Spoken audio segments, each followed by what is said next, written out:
పరమాచార్య స్వామి వారి పర్యటనలో భాగంగా ఒక గ్రామంలో పూజ పూర్తి చేసి భక్తులకు తీర్థమిస్తున్నారు.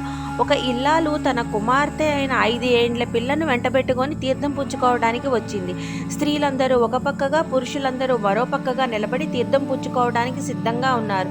ఆ సందడిలో ఆ పిల్ల మెళ్ళలో ఉన్న బంగారు గొలుసు కాస్త ఏ పుణ్యాత్మరాలో తస్కరించి దాచేసింది.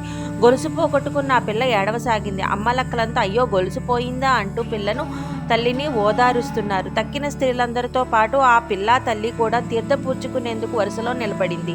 స్వామిని సమీపించింది. తక్కిన వారందరికీ తీర్థం ఇచ్చి ఆమెను మాత్రం వరుసలో నుండి తప్పుకొని పక్కగా నిలబడమన్నారు స్వామి. స్వామి అలా ఎందుకన్నారో ఎవరూ ఊహించలేకపోయారు. ఇంతలో ఒక ముసలావిడ తీర్థం తీసుకోవడానికి స్వామి దగ్గరకు వచ్చి చేయి చాపింది.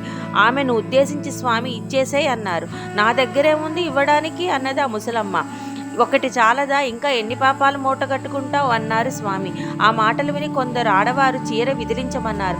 పరిశీలించగా చీర మడతలో దాచిన బంగారు గొలుసు బయటపడ్డది.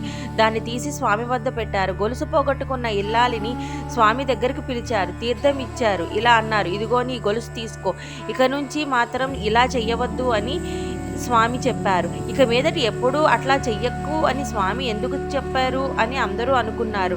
ఆమె ఇక మీదటి ఎప్పుడూ ఇలా చెయ్యను స్వామి అంటూ చెంపలు వేసుకుని ఆ గృహిణి పమిట కొంగుతో కన్నులు తుడుచుకుంది. ఏమిటా ఇల్లాలు చేసిన తప్పు? ఆమె భర్త ఆ ఊళ్ళో ఒక గుమస్తా ఉద్యోగం చేస్తున్నాడు. ఉద్యోగానికి టైము తప్పకుండా వెళ్ళాలి. తనకు అన్నం వడ్డించి తర్వాత పూజకు వెళ్ళమని భార్యతో చెప్పాడు. కానీ పూజకు ముందుగా పోవాలని తొందరపడి ఆదరాబాదరాగా అన్నం వండి అక్కడ పడేసి పిల్లల్ని తీసుకొని గబగబా బయలుదేరి వచ్చింది ఆ ఇల్లాలు. తీర్థం మీద నీకెంత శ్రద్ధ ఉన్నా నీ ధర్మాన్ని నీవు వదిలిపెట్టకు, నీ భక్తి కంటే అది అధికమైనది అని ఆమెకు బోధపడింది.